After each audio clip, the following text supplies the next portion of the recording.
now we are going to discuss puzzle test. Blood relation सबको समझ गया ना, right? Now let's move on to puzzle test. Okay, so puzzle test involves everything and anything in between. कुछ भी puzzle हो सकती है, कुछ भी पूछ सकता है वो, but there are some 3-4 very defined puzzle questions that are asked in Olympiad exams, और वो ही हम डिस्कस करेंगे. तो puzzle का मतलब क्या होता है? What do you think puzzle means? Raise your hand. What I feel is puzzles are meant to develop your creativity. Like they are meant to they force you to use that part of your brain, that hemisphere of your brain, which involves creative thinking, which involves thinking out of the box, है ना?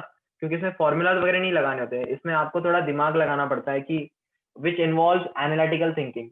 So I really like puzzle वाले questions because they have no boundaries. They can ask you anything, है ना?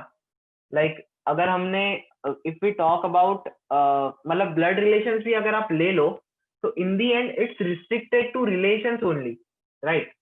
In the end वो क्या पूछ के क्या पूछेंगे? कजिन पूछ लेंगे, नेफ्यू पूछ लेंगे, अंकल, ग्रैंडसन, यही रिलेशन पूछ लेंगे और उसी को वो डिनोट करेंगे अलग अलग वेज में.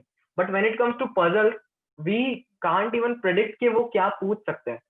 The only way to succeed in puzzle is to develop a mindset that thinks out of the box, that thinks in the correct way. Okay, so I think we should start with puzzle test.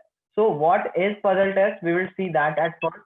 Then we will see that the best three types, the most asked three types of puzzle test, which are classification type, seating arrangement or placing arrangement, and sequential order and comparison, है ना?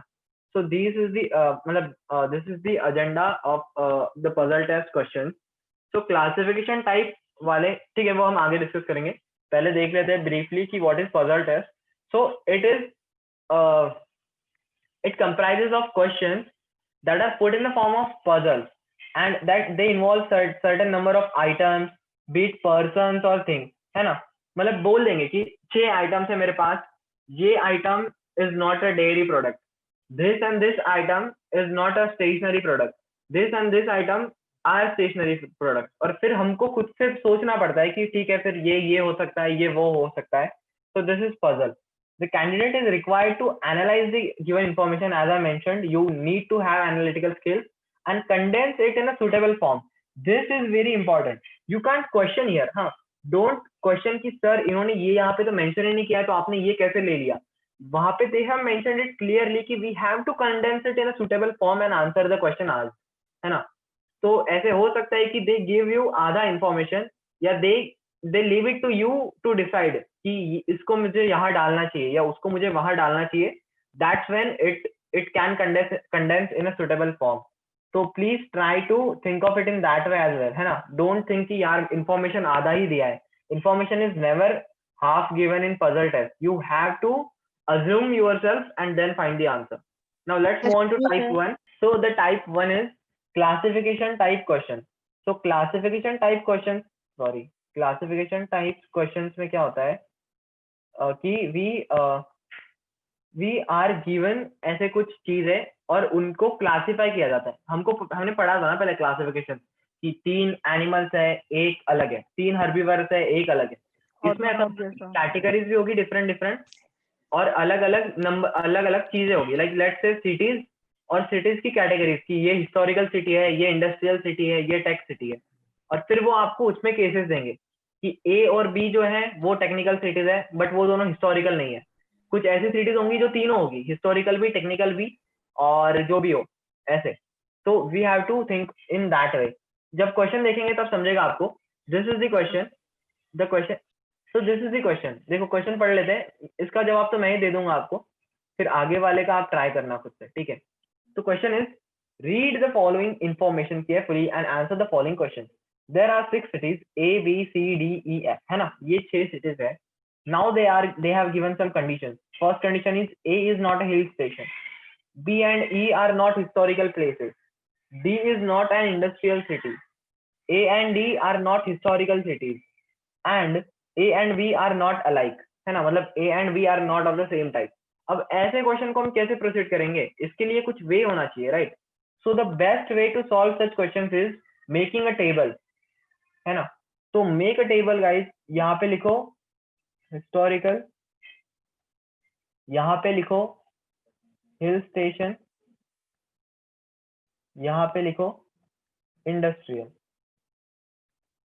Okay, अब यहाँ पे लिख दो A B C D E F. Okay, ये बन गया हमारा छोटा सा टेबल। और अब क्या करो, अब कंडीशंस के हिसाब से ना यहाँ पे वैल्यूज पुट इन करते जाओ। जैसे बोला है A is not a hill station, पहली कंडीशन है, हिल स्टेशन के आगे क्रॉस कर दो, A is not a hill station. B and E are not historical places, B and E are not historical places, ठीक है, नोट कर दिया मैंने।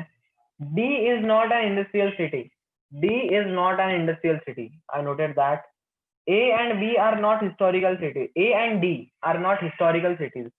A is not historical city. D is not historical city. A and B are not alike. अब रुको, अब बताओ मुझे A के पास क्या ऑप्शन बचा है? बस इंडस्ट्रियल, राइट? कि A इंडस्ट्रियल है। अब डोंट क्वेश्चन मी कि सर यहाँ पे तो बोला ही नहीं है कि A इंडस्ट्रियल है, but in order to complete the information I will have to assume things. Now अब देखो, अब लास्ट पॉइंट कैसे टर्न अप होगा। A and B are not alike, इसका मतलब बी ये नहीं हो सकता है। बी के पास ये दो ऑप्शन थे, बट बी ये नहीं हो सकता है क्योंकि ए ये है। तो I will put be here और यहाँ पे क्रॉस कर दूंगा मैं। उसके बाद सी के लिए कोई कंडीशन आई है क्या? यहाँ पे सी के लिए कोई कंडीशन नहीं आई है, तो सी सारे होगा, फिर सारा होगा सी। सिमिलरली डी क्या होगा? फिर डी ये होगा। ई के लिए ये दो कंडीशंस होगी, एफ ये सारा होगा। समझा आपको कैसे किया ये? तो यहाँ पे ए और बी वाला नहीं समझा ना। ए और बी का क्या था, देखो हम ना यहाँ तक पहुंच गए थे by the end of the ये by the end of the analysis we reached here. फिर लास्ट स्टेटमेंट था A and B are not alike. Now let's see, A ये नहीं है, ये नहीं है, बट ए ये है, मतलब ए के पास एक ही ऑप्शन बचा है, राइट? तो ए ये ही होगा, ये हमने खुद से अज्यूम कर लिया, ये करना ही पड़ता है। तो अब ए अगर इंडस्ट्रियल है और ए और बी सेम नहीं है, बी के पास ये दो ऑप्शन थे, राइट? बट बी इंडस्ट्रियल नहीं हो सकता क्योंकि इन्होंने बोला है ए और बी आर नॉट अलाइक, तो बी यही होगा। Is that clear now? Which two cities are industrial centres? Industrial centres कौन कौन से हैं? ए सी ई एफ, ये चार है इंडस्ट्रियल सेंटर्स, ये चार है industrial centre. Two will be correct, E and F. Which two cities are historical places? Historical क्या क्या है? C and F are historical, so C and F should be the answer. Which two cities are hill stations? Hill stations देखो 1 2 3 4 5, B C D E F all are hill stations. ये सारे हैं hill stations. Now we have which city is a hill station and a industrial center but not historical. तो historical के पास cross और hill station और industrial, यहाँ और यहाँ टिक चाहिए और यहाँ क्रॉस चाहिए। क्रॉस टिक टिक कहाँ पे आ रहा है? क्रॉस टिक टिक ई पे आ रहा है, तो ई इज द आंसर। और which two cities are neither historical nor industrial? यहाँ पे भी क्रॉस चाहिए, यहाँ पे भी क्रॉस चाहिए, बीच में टिक चाहिए। बीच में टिक होगा चलेगा, नहीं होगा चलेगा। It is up to your creativity कि आप टेबल कैसे बनाते हो, but please try to make ऐसा टेबल। अब आगे वाला क्वेश्चन सॉल्व करोगे सब लोग? बस make a good table. Columns कैसे लेने हैं, रोज क्या लेने हैं, वो सब सोचो खुद से, और then you will get the answer.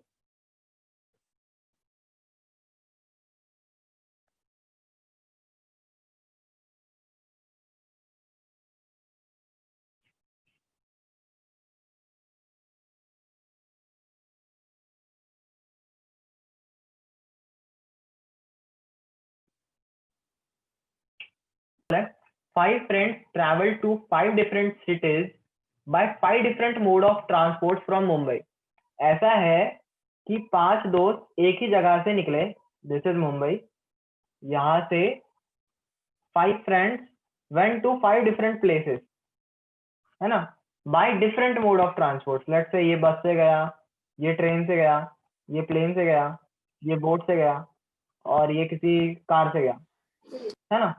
हमको क्या निकालना है? अब हमको निकालना है कि कौन किस मोड ऑफ ट्रांसपोर्ट से गया, है ना।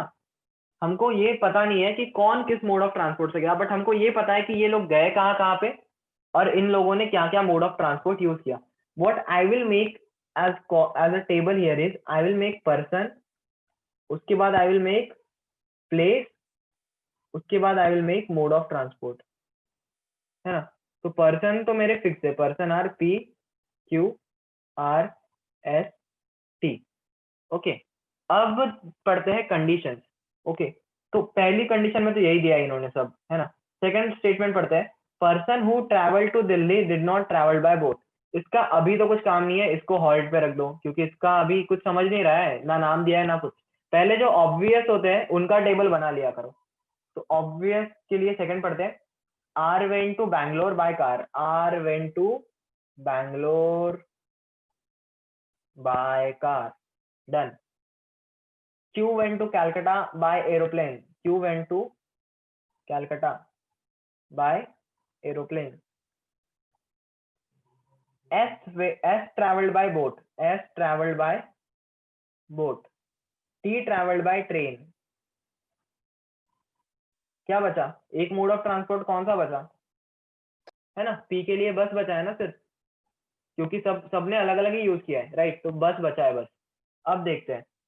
अब Mumbai is not connected by बस टू दिल्ली एंड हैदराबाद. अब हमारे पास प्लेसेस कौन कौन से बचे हैं? प्लेसेस देखो कौन कौन से थे. कैलकाटा था, बैंगलोर था, उसके बाद हमारे पास था, जस्ट अ सेकंड, उसके बाद वी हैड क्या क्या था, दिल्ली. अब यहाँ पे दो तो फिक्स हो गए, तो ये दो तो कट गए. अब बचा दिल्ली, हैदराबाद और Chennai.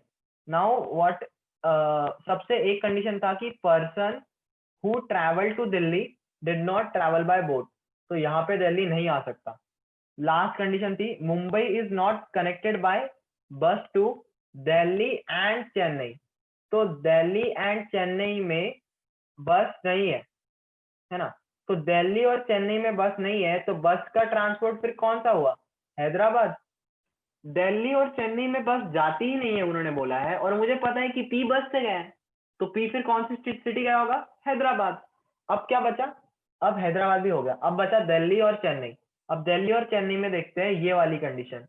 The person who travel to Delhi did not travel by boat. तो यहाँ पे दिल्ली नहीं आएगा, यहाँ पे क्या आएगा? फिर यहाँ पे आएगा चेन्नई, और फिर यहाँ पे आएगा Delhi. Which of the following combination of person and mode is not correct? Six is true for S. Chennai and boat. Chennai and boat. Option C. Which of the following combination of place and mode is not correct?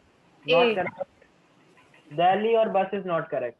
उसके बाद the person traveling to Delhi went by which of the following modes? Among the following travel to Delhi. T travel to Delhi. कितना simple है बताओ. अगर अगर table बन गया, अगर आपने अच्छे से रिप्रेजेंट कर दिया इंफॉर्मेशन को, तो विद इन सेकंड्स आंसर आ जाएगा ऐसे क्वेश्चंस का. Aren't I right? You agree है ना? You agree everyone, right? This is the next question. Try to make a good table of it and you will get the answer. Okay sir. Okay रुको, और कौन था? हाँ, गुरु समझा?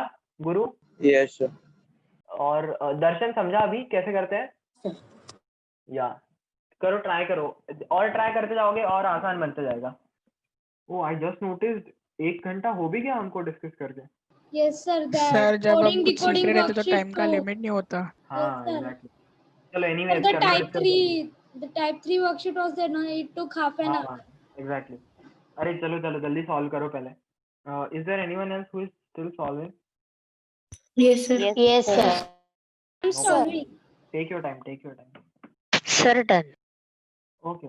Is there anyone else who is still solving? So 1 minute. So Yes, 1 sir. minute. One minute. No problem. एक और minute ले लो, एक 1.5 मिनट में हो जाना चाहिए mostly. What I feel is the disadvantage of such questions is कि इसमें और मैथ्स में बस वही फर्क है कि मैथ्स में ना आप ऑप्शंस वगैरह डाल के बहुत जल्दी से आंसर निकाल सकते हो. B it very big question, B it very small question. अगर क्वेश्चन है वैसा तो you can put in the option and get the answer. Like I remember we had a question where it was given that P is a prime number and Done, sir. B square is divisible by P. So Done, sir. we have to prove that B is also Done, sir. divisible by P. Sir, done. और किसी का बच्चा है? Okay चलो discuss करते हैं. So now the question is, there are 5 teachers और ए B C D ई वो 5 टीचर होंगे जिनको कुछ सब्जेक्ट है, जो सब्जेक्ट हमको नहीं पता है कि क्या क्या है। बहुत ही आसान ये होगा, सबसे best way to make a table will be कि यहाँ पे we will write A B C. Sir, may I tell? Sir, can I tell the method? Sir, can I tell? Method जैसा कुछ है नहीं, मतलब तो क्या ही डिस्कस करेंगे हम, हमको बस टेबल ही बनाना है ना। Sir, like how the tally marks are discussed, that type table is there. हाँ but that's very easy part, मतलब ठीक, बट बस writing the table is important. And the subjects we can write here as Hindi, English, फिर और कौन सा नया subject दिख रहा है? Geography, Maths. Maths, maths, and we history have and French. History and French. History. Maths, history French. And French. Sir, I made table in a different type. आपने क्या किया, उल्टा कर दिया? No. No, sir. I have No, written sir, I I have made the written table that. I realize Sir. you write A and उसके आगे you write the subject sheet is right. Yes, sir. That Yes, type sir. I have made. Yes, sir, I too. That is good as well. Now we see Yes. A and B were teaching what's given there. A and B were teaching Hindi and English. So A Hindi English, B Hindi English. C and B were teaching English and geography. English and geography. English and geography. D and A were teaching maths and Hindi. D and A ठीक है, हिंदी हो गया दोनों का, अब दोनों को maths भी चाहिए, मैथ्स हो गया। E and B were teaching history and French. E and B, तो history and French, history and French। सबको समझा टेबल कैसे बना? Yes, sir. Sir. Yes, sir. Yes, sir. Who is teaching maximum number of subjects? We can clearly see that B. B is teaching 5 subjects. So B Yes, sir. is teaching the English, maximum Hindi, number of geography, subjects. history, French. Which among the following pairs was teaching both geography and Hindi? Geography और हिंदी, देखो geography यहाँ पे, हिंदी यहाँ पे, दोनों पढ़ा रहा है B। और कौन है जो geography and हिंदी पढ़ा रहा है? कोई नहीं. कोई नहीं, कोई नहीं, only B। तो यहाँ पे क्या होगा फिर? None of this, right? Yes, Then we have more than 2 teachers were teaching which subject? More than 2 teachers were teaching, एक तो हिंदी, एक And तो English. And English. तो हिंदी इंग्लिश और तो नहीं है यहाँ पे, तो Hindi. D, B and A were teaching which one of the following subjects? D, B और A, D, B और A के पास मतलब ऐसा टिक होना चाहिए, वो टिक टिक एंड हिंदी. तो Hindi only। Hindi. And who among the following was teaching less than 2 subjects? There Less is no than such 2 teacher. No one. There is no No such one. teacher. No such teacher. There is no such No teacher. such teacher. Very good. सबको समझा? Yes, sir. मैंने ऐसे लिया था, A का Hindi, B का English. हाँ वो भी बहुत अच्छा वे है, मतलब मैंने तो बस बताया कि टेबल क्यों, मतलब अरे मतलब ऐसा होता है कि यहाँ पे तो सिर्फ हिंदी और इंग्लिश है। There could have been a condition जहाँ पे कुछ अलग सिनारियो है, बट टेबल ऐसा बन सकता था। मतलब मेरा एम्फेसिस टेबल बनाने पे इन द एंड, है ना। आंसर तो कैसे भी लाओ आप, चलेगा मुझे, बट टेबल वगैरह बनाने से थोड़ा आसान हो जाता है data. Okay I took it पर respect. लेकिन टेबल बनाने में थोड़ा टाइम जाता है। टेबल मतलब नाम ही लिखने हैं बस, और वो करना है टिक वगैरह। Means मैंने ऐसे लिया, A and B were teaching Hindi and English. तो हेलो सर। B का रुको रुको, देव कुछ बोल रहा है, पहले देव को बोलने दो। हाँ देव। Hello sir. हाँ बोलो प्रेम। मैंने ना A and B fourth one में मेरे को हल्का डाउट है। किसमें प्रेम? फोर्थ वन में सर मुझे डाउट है। D, B and A were teaching which of the following subjects? तो D, B और A है ना, तो D, B और A कौन सा सब्जेक्ट है? देखो हिंदी तो वो पढ़ा रहे तीनों, है ना। हाँ। A पढ़ा रहा है, B पढ़ा रहा है, D भी पढ़ा रहा है। उसके अलावा I don't see any other subject जो तीनों पढ़ा रहे हैं। यस। हाँ अब देव नहीं, मैं आपको सिर्फ- देव आपका आवाज नहीं आया। हाँ सर, वो मेरा नेटवर्क इश्यू है। ओके मैंने ना ऐसे ले लिया, रिस्पेक्टिवली ले लिया। A हाँ वो चलने ने भी वैसे किया, मतलब बहुत से लोगों ने वैसे भी किया। That's good as well. चलो let's move on to the. लेकिन सर उसमें बाद में आंसर रॉन्ग आएगा ना। हाँ वही बोल रहा था। सर मेरा भी वही हुआ। ए और बी रिस्पेक्टिवली लेंगे तो फिर ए सिर्फ हिंदी पढ़ाता है और बी सिर्फ इंग्लिश पढ़ाता है, मतलब वो वाला सेंटेंस। हाँ हाँ, तो बाद में एक अगर कुछ इंग्लिश के रिलेटेड कुछ रहेगा एक तो उसको रॉन्ग मिल जाएगा। या एग्जैक्टली, मतलब इसीलिए टेबल वाला method is better, right? No, sir, I did table Yep. method, but I took it respectively. Okay या मतलब अरे कुछ भी करो इन दी एंड, मतलब that's up to your creativity. I already mentioned in the first slide itself, खुद से बनाओ जैसे बनाना है। ये तो मेरा एक मैनिफेस्टेशन है या मेरा एक वे है ऑफ सॉल्विंग, और I get correct answers every time, तो आई फील कि यही सही होना चाहिए। You can use any method you want. Sir वो बोल रहा है कि उसने सेंटेंस ऐसे लिया कि A and B were teaching Hindi and English respectively. ओ नहीं नहीं नहीं, दैट इज नॉट पॉसिबल ना, वहां पे नहीं बोला है Yes, रिस्पेक्टिवली। sir. मैं भी यही किया। वहां पे बोला थोड़ी है बट ऐसा कि रिस्पेक्टिवली है। अरे मतलब रिस्पेक्टिवली वो होता है ना कि रिस्पेक्टिवली जब बोलेंगे तभी अज्यूम करते हैं, यू नो दैट राइट? वो unless sir we don't consider respectively. Sir कुछ क्वेश्चंस में होता है सर, जैसे ए का हिंदी हो गया एंड बी का इंग्लिश हो गया। नहीं, but unless they mention respectively, how can you consider respectively? Like every question I have seen up till now, जब तक वो रिस्पेक्टिवली मेंशन नहीं करते, मतलब अगर उनको चाहिए कि आप रिस्पेक्टिवली कंसीडर करो तब वो लिखेंगे सीधा क्वेश्चन में। अगर नहीं लिखा है इसका मतलब A and B were teaching Hindi and English, इसका मतलब ए और बी हिंदी और इंग्लिश पढ़ाते हैं, रिस्पेक्टिवली नहीं आया है यहाँ पे। Do you understand that Ishan? Yes sir, I got it. है ना? अरे मतलब यू माइट हैव सीन ना कि होते हैं, मतलब जहाँ पे रिस्पेक्टिवली होता है वहां पे वो लिखते भी है क्वेश्चन में कि कंसिडर करो कि रिस्पेक्टिवली है। ओके या, and thanks for clearing it. मतलब मुझे समझ नहीं रहा था, मुझे लग रहा था कि ये ऐसे कह रहे हैं कि हमने ऐसे रिस्पेक्टिवली लिया कि ए लिखा है, फिर इसके आगे मैंने लिखा है हिंदी, फिर बी लिखा है, फिर हिंदी, फिर इंग्लिश, फिर English.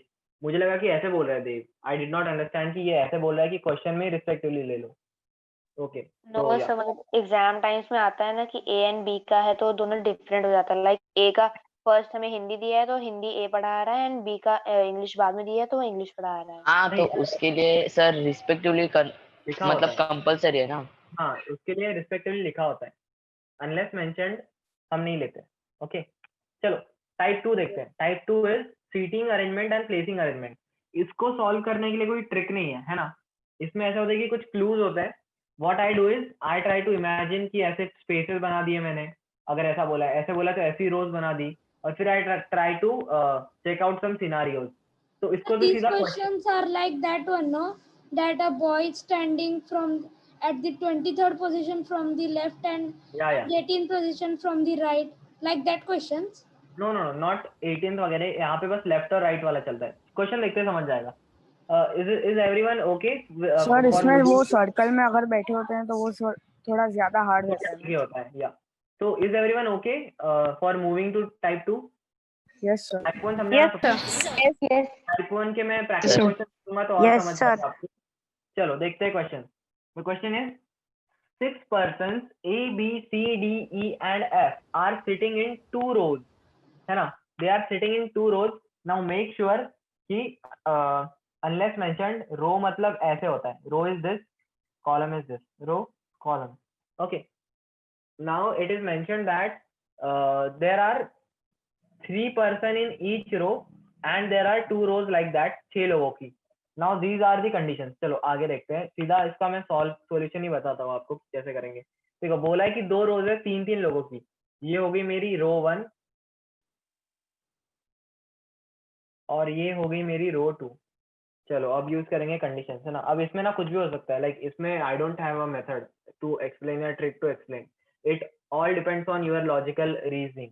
Now E is not at the end of any row, not at the end, इसका मतलब ये होगा कि ई यहाँ यहाँ यहाँ और यहाँ नहीं हो सकता, ई इन दोनों जगहों पे ही होगा, मिडल के दोनों जगहों पे, या तो रो 1 में बीच में होगा ई या रो 2 में बीच में होगा ई। Is that clear from the first point, everyone? Yes, sir. Yes, sir.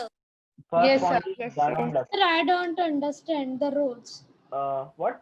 Sir, the rows I didn't understand. बोला है Because ना you दो। told that rows are like this, no? हाँ तो this is one row, this is other row, Yes, sir. this is one row, this ऐसे, ये एक, ये दो, ये तीन, this is दूसरा रो, 1 2 3। अब समझा? Okay, sir. है ना? ठीक है, यहाँ पे ना नंबर भी दे देता हूँ मैं, 4 5 6। तो E can be either at 2 or at 5, है ना, समझा? Yes. Yes, sir. Sir. Yes, sir. ठीक है। हाँ तन्वी, एक बार और बताओ या अभी समझा आपको? मैंने एक बार और बताया वैसे। Tanvi, should I explain again? Tanvi just type it out. Okay, देखो क्या बोला है, 6 लोग हैं, A B C D E F, ठीक है, तो 6 लोग हैं A B C D E F, और इनको 2 रोज में हमने रखा है। They are sitting in 2 rows, 3 in each. तो एक रो है ये और दूसरी रो है ए ये, और इस रो में है 3 लोग और इस रो में है 3 लोग, है ना। ये है मेरा रो 1, ये है मेरा रो 2, और मैंने बताया कि रो ऐसा होता है, कॉलम में ऐसा होता है। अब क्या बोला है, अब E is not at end of any row. End of row क्या होता है? एंड ऑफ रो ये होगा, एंड ऑफ रो ये होगा, एंड ऑफ रो ये होगा, एंड ऑफ रो ये होगा, क्योंकि दैट नहीं दे आर सर, एंड। क्योंकि वो जो फर्स्ट 2 आपने किए हैं, रो 1 में जो फर्स्ट वाला है वो तो स्टार्ट हो गया ना। अरे नहीं नहीं नहीं, इसमें स्टार्ट और एंड नहीं होता है, एंड इज एंड। अरे रुको, कैसे बताओ, अरे मतलब इसमें ये मतलब कोई रो भी ऐसा साइड से है, एंड ले सकते हैं, हाँ पीछे कोई से भी एंड और side स्टार्ट end। से एंड वैसा होता है। नहीं स्टार्ट एंड नहीं होता है इसमें। अरे ये मतलब ना स्कूल वगैरह वाला रो नहीं है ऐसा। एंड मतलब ये भी एंड ही हुआ रो का, this is also and, this is also and, दोनों में से कुछ भी एंड हो सकता है, ओके सर। है ना। हाँ, try to make that clear, but yeah nice point, मतलब nice point you made there, people might get confused afterwards. तो रो का एंड ये भी हुआ, रो का एंड ये भी हो सकता है, ये भी एंड हो सकता है, ये भी एंड हो सकता है। We definitely know for sure कि ये दोनों एंड नहीं है, तो ई कैन बी यहाँ पे या ई कैन बी यहाँ पे, इन दोनों में से किसी भी एक जगह पे। पहला पॉइंट समझा? Yes Yes, sir. Yes. Second point, D is second to the left of F. F अगर यहाँ पे है, इसके लेफ्ट में सेकेंड इज डी, और 3 ही लोग हैं, 3 ही लोग हैं, राइट, 3 ही लोगों का रो है ना, तो बस यहाँ पे एक जगह खाली है अब। ओके, अब अगला condition, C the neighbour of E is sitting diagonally opposite to D. तो डी का डायगोनल अपोजिट बनाओ यहाँ पे। डायगोनल अपोजिट समझ रहा है ना? दीज आर द हाँ डायगोनल सर। अपोजिट। ओके, तो C a neighbour of E diagonally opposite to D, D के अपोजिट बिठा दो सी को, और C is neighbour of E. Neighbour of E, और ई तो सिर्फ बीच में हो सकता है, तो ई यहाँ पे होगा। Is that clear? Yes Yes, sir. Please explain again. Yeah. See, C is the neighbor of E. It is sitting diagonally opposite to D. D और F की पोजीशन हमने लिख ली क्योंकि हमको वो पहली कंडीशन से आ गई, है ना।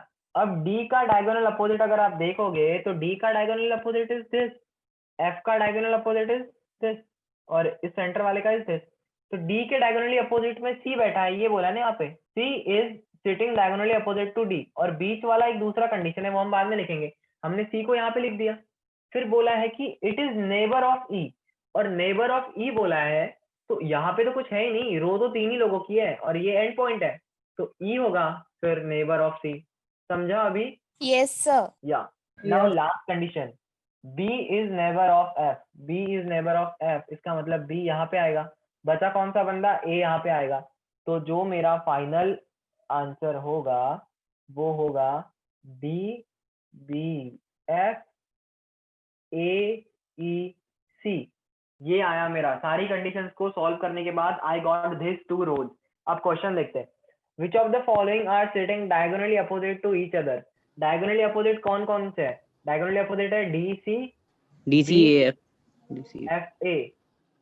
तो कौन सा आ रहा है यहाँ पे? एफ सी नहीं A है, and F. D नहीं है, T and F. Sir option D. AF ठीक है। Second question, who is facing B. B को कौन फेस कर रहा है? E. E Which of the following are in the same row? Same row में कौन कौन है? A and A E. and E. And E. And E. Sir, C and D also. C and E. Yeah, C and D also, C and D also. Yeah. Which of the following तो sir are... इसमें 2 answer आ सकते हैं। नहीं, इसमें 4 ही option देंगे, ये तो 5 यहाँ पे दिए इन्होंने, इसमें ये शुरुआत के 4 ही देंगे और ए करेक्ट होगा, या फिर सी एंड ई दे देंगे, एक ही करेक्ट होगा। Which of the following are in one of the 2 rows, है ना, तो एक Sir, ही रो वाले DBF. कौन सा है? DBF, है ना। और last question is, after interchanging seat with E, who will be the neighbour of D in the new position. इसका मतलब ये है कि डी ने ई के साथ पोजीशन चेंज कर दी, तो अब हमारी रो क्या बनी, अब बनी E B F A D C. Who will be the neighbor of D in the new position? कौन होंगे? Sir, D A के and neighbor. A and C. A and C. Please बताओ कि ये सबको समझ गया है. This requires lot of reasoning. Like Yes. I can't help Sir, a lot. can you explain the Yes, fifth sir. one again? Yes, sir. Fifth one. Yes, sir. Fifth one. रुको fifth one again. देखो statement पढ़वा, statement अच्छे से पढ़ना. After interchanging seat with ई, यहाँ पे हमको बस ये समझा कि किसी ने तो भी ई के साथ सीट एक्सचेंज की है. Who will be neighbor of D in the new position? इसका मतलब वो ये बोल रहे हैं कि D ने E के साथ पोजीशन एक्सचेंज कर ली और उसके बाद D के नए नेबर्स कौन होंगे, ये सवाल है. समझा? Sir, I have a doubt in Yes, how sir. did you Yes, sir. found out the each position? Whose position? Each. E is not end of any row, so E can't be at the ends of the row. Ends of the row मतलब ये भी हो सकता है, ये भी हो सकता है. These are the ends of the row. तो यहाँ पे तो E नहीं हो सकता, E यहाँ पे और यहाँ पे हो सकता है. उसके बाद from the third condition we found out D का exact location कि C was diagonally opposite of D and E was C's neighbor, तो E यहाँ पे आना चाहिए. Do you understand that? Yes, sir. Now I understood. सबको समझा? Yes, sir. Yes, sir. Yes, sir. Yes, sir. तो एक और क्वेश्चन सॉल्व करो. Yes, और Sir, अच्छे से समझो. I have a doubt. हाँ सर इसमें ऐसा जरूरी है कि आपने जो रो 1 डाला है मतलब DBF वो रो 2 नहीं हो सकता है, मतलब ऐसा कुछ स्पेसिफिकेशन होता है. कुछ नहीं. No. Do you find any question which mentioned clearly to lock row 1 as DBF and row 2 as AEC? No ना. नहीं मतलब कोई ये क्वेश्चन में मतलब दूसरा कोई क्वेश्चन नहीं, अगर नहीं ऐसा होता. हो तो अगर होगा तो they will mention it properly, but नहीं होता जनरली, है ना. They generally play Okay, with sir. geometry. जैसे यहाँ पे देखो, यहाँ पे कुछ भी होगा, उल्टा भी हुआ ना. अगर आपका आंसर उल्टा भी आया तो उन्होंने क्वेश्चन देखो कितने इंटेलिजेंटली फ्रेम किया है. They use the word diagonally, they are using diagonally वगैरह वाली चीजें. They can't change, मतलब आप रो भी बदल दो फिर भी diagonally वगैरह जो अपोजिट हो गया, diagonally opposite, this is not going to change for any type of answer, right? So they will focus mainly on such type of question that involve geometry rather than fixing the rows. Is that okay? Yes, sir. चलो move on to the next question. हाँ बोलो. Do we have to make the rows horizontally only? Yeah. If there's written row, consider it horizontal. Okay. There will be questions. Yeah. Try to solve this question. Harshil, please mute yourself. Okay, I have muted you. No problem. Try solving this question, everyone. Please थोड़ा दिमाग चलाओ अपना. Try to put in stuff. Try to experiment. है ना? This is very important. Try to assume stuff and then try finding the answer. I will give some more time. But yeah, I am emphasizing on the word experiment and trial and error. Please try, please experiment and then find the answer. हो रहा है solve किसी से? हाँ sir हो रहा है. Yes, sir. हाँ ऑलमोस्ट जिन्होंने भेजा है उनका आंसर तो करेक्ट है. जो लोग सॉल्व कर रहे हैं करो. हाँ ऑलमोस्ट जो लोग भेज रहे हैं उनका आंसर तो करेक्ट ही है. बट लेट एवरीवन सॉल्व, क्योंकि इसमें ना सबको होना चाहिए सबसे सॉल्व. ये हर्षल स्पीकिंग, मेरा आंसर राइट है. No. Okay Rishika, Sir, am I correct? it's completely fine. Darshan. We have just solved one question, so it's completely fine to be confused. No. कोई है क्या जो सॉल्व कर रहा है अभी? Sir, my answer correct, Ishan. Sir, 1 minute. I'm sending you the answer. ठीक है. Sir, am I correct, Darshan? I can't see दर्शन. ठीक है, जब तक हर्ष भेजता है. हर्ष के अलावा सबका हो गया ना? Yes, sir. Let me. Sir, wait, my last condition is remaining. Sir, done. The book at the top of the book of literature is a book of composition. That one is only remaining. Done, sir.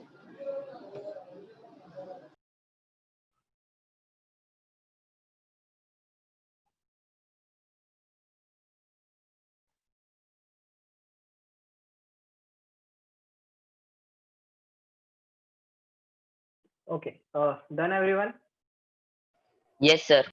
Okay. Yes. Let's assume that this is a bookshelf. I know my sketching is not that good, but let's assume. Okay. So अब क्या बोला है? 8 books are kept one over the other, है ना? तो book shelf में ऐसा किया है कि 8 बुक्स रखी है एक के ऊपर एक. ठीक है, यहाँ पे पहली बुक, यहाँ पे दूसरी, यहाँ पे तीसरी, 4th, 5th, 6th, 7th और 8th. Now counting from the top, the second, the fifth and the sixth, ये जो बुक्स है दे आर ऑन प्लेज, ठीक है। तो इन तीनों का जो है दे आर प्लेज, तो यहाँ पे लिख दो प्लेज प्लेज प्लेज, ठीक है। पहली यहाँ तक कंडीशन हमारी खत्म हो गई। 2 books on plays are between 2 books on composition, ठीक है। अब ये इन्होंने बोला है। अब यहाँ पे आता है थोड़ा अजम्पशन वाला पार्ट, थोड़ा ट्रायल एंड एरर वाला पार्ट। अब वी नो कि यहाँ पे जो बुक है ये बुक 1 है जो प्ले पे है, ये दूसरी बुक है जो प्ले पे है। तो हम ऐसा कर देते हैं ना कि यहाँ पे एक कंपोजिशन वाली बुक डाल देते हैं, यहाँ पे कंपोजिशन वाली और यहाँ पे कंपोजिशन वाली, क्योंकि देखो स्टेटमेंट तो सेटिस्फाई कर रहा है ना ये जो कंडीशन मैंने अभी बनाई उससे, कि 2 books on place are between 2 books on composition. तो ठीक है, रखते हैं अभी के लिए जब तक कोई कॉन्ट्राडिक्टरी स्टेटमेंट ना आए जो इसको कॉन्ट्राडिक्ट करे, ठीक है ना। आगे बढ़ते हैं। 1 of the books of plays is between 2 books of poetry.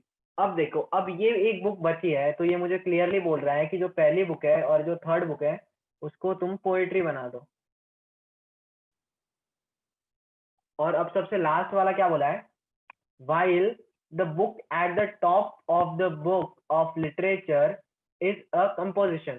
तो Sir, the 81 is there. सबसे आखिरी पोजीशन ही बची है, तो उसको लिटरेचर दे दो। और अब एक बार क्या किया करो, ये सब बनाने के बाद इसको ऐसे अरेंज कर लिया करो, मतलब ये तो ड्राइंग वॉइंग मत बनाया करो, बस अरेंज कर लिया करो एक ऑर्डर में कि poetry, play, poetry, Sir, composition. I did the same. Means now which you have done the Yes, method, sir. I did the I same. use the I same also. method. Actually this is the method to be use only, like ऐसे ही करता है generally तो सब लोग। ये तो हमारा नॉर्मल ह्यूमन इंट्यूशन है कि हम ऐसे ही करेंगे ऐसे क्वेश्चंस को सॉल्व, मतलब ये कोई मेथड नहीं है। Everyone thinks the same way when it comes to such question. So ऐसे लिख लिया करो और एक बार ना स्टेटमेंट वापस पढ़ लिया करो कि क्या बोला है।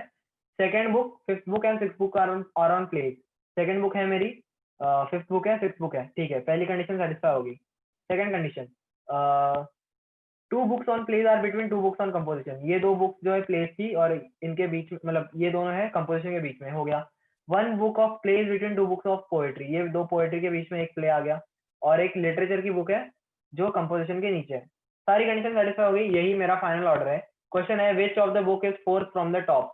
फोर्थ बुक कौन सी है, composition, composition is the answer. समझा अभी सबको? Yes. Yes, sir. Yes. It was very easy. स्वरा समझा?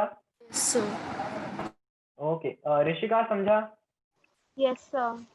है ना। तो इसमें वही होता है, ट्रायल एंड एरर ही करना होता है।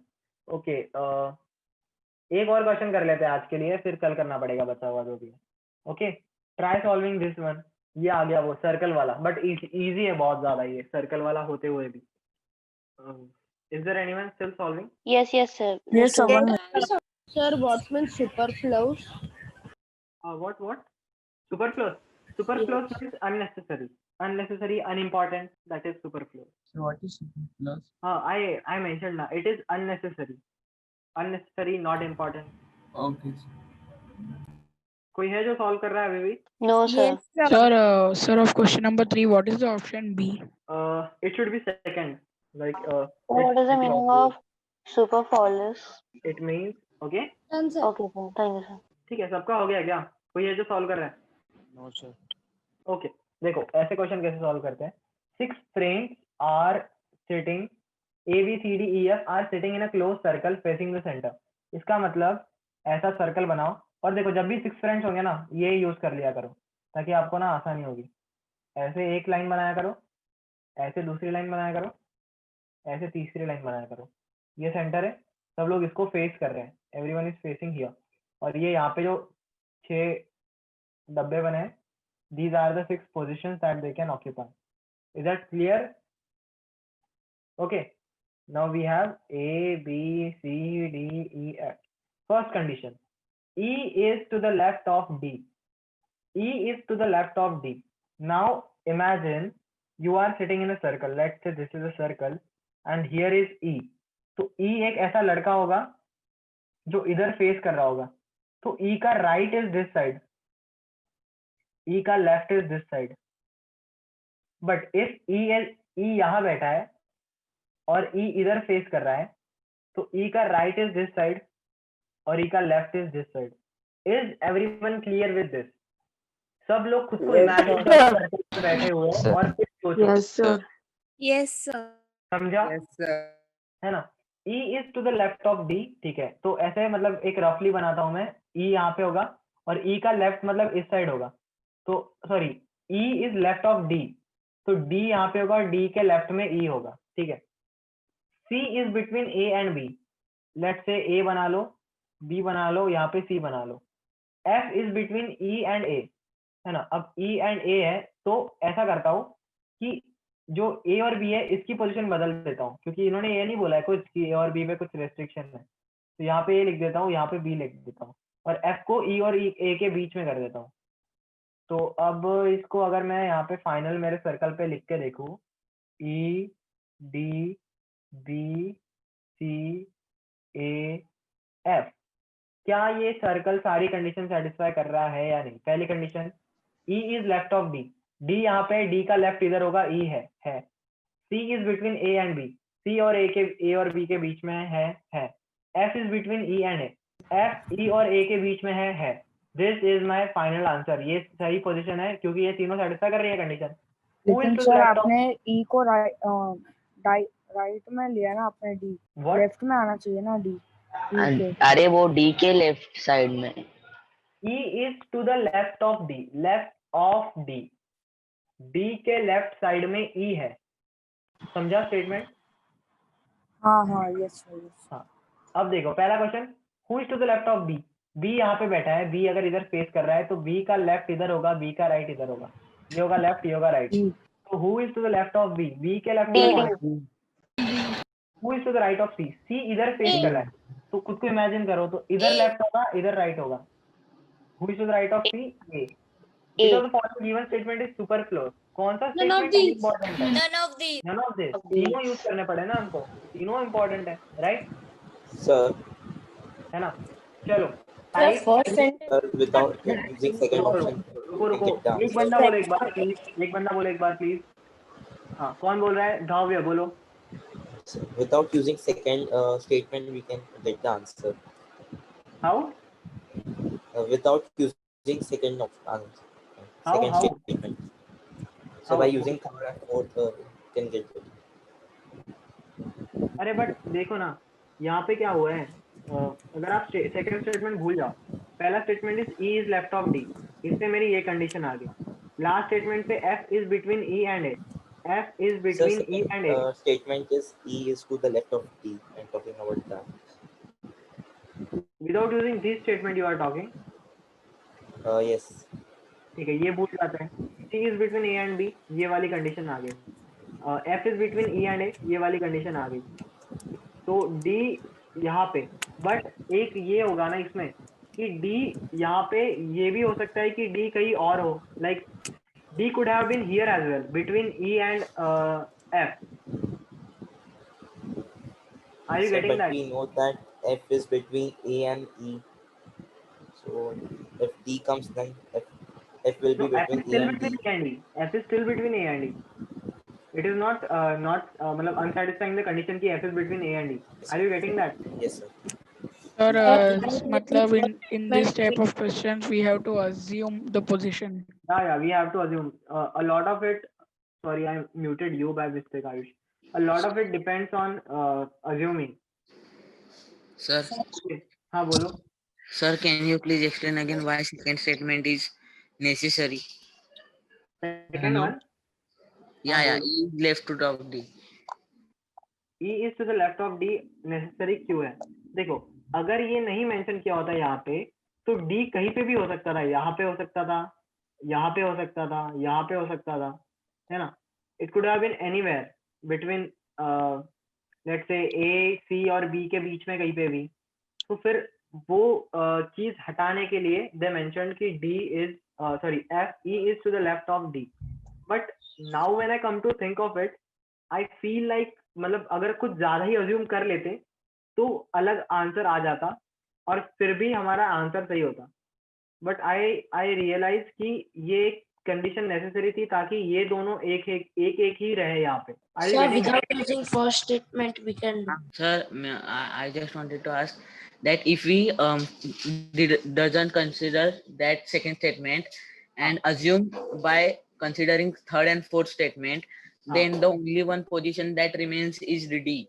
Only position that Remain is D because there are 6 persons, friends. They are sitting in a circle. If 5 positions are occupied, then there is only one place, that is of D. No, what I mean to say is कि ये जो between वाला condition है ना, you are getting it wrong. Between doesn't mean कि एक ही होगा बीच में. It can be कि दोनों बीच में है and still satisfy the between वाला condition. Are you getting it? Like I can say here that F is in between A and D. इन दोनों के बीच में ही तो है F. मतलब E है वो तो दूसरी बात है ना?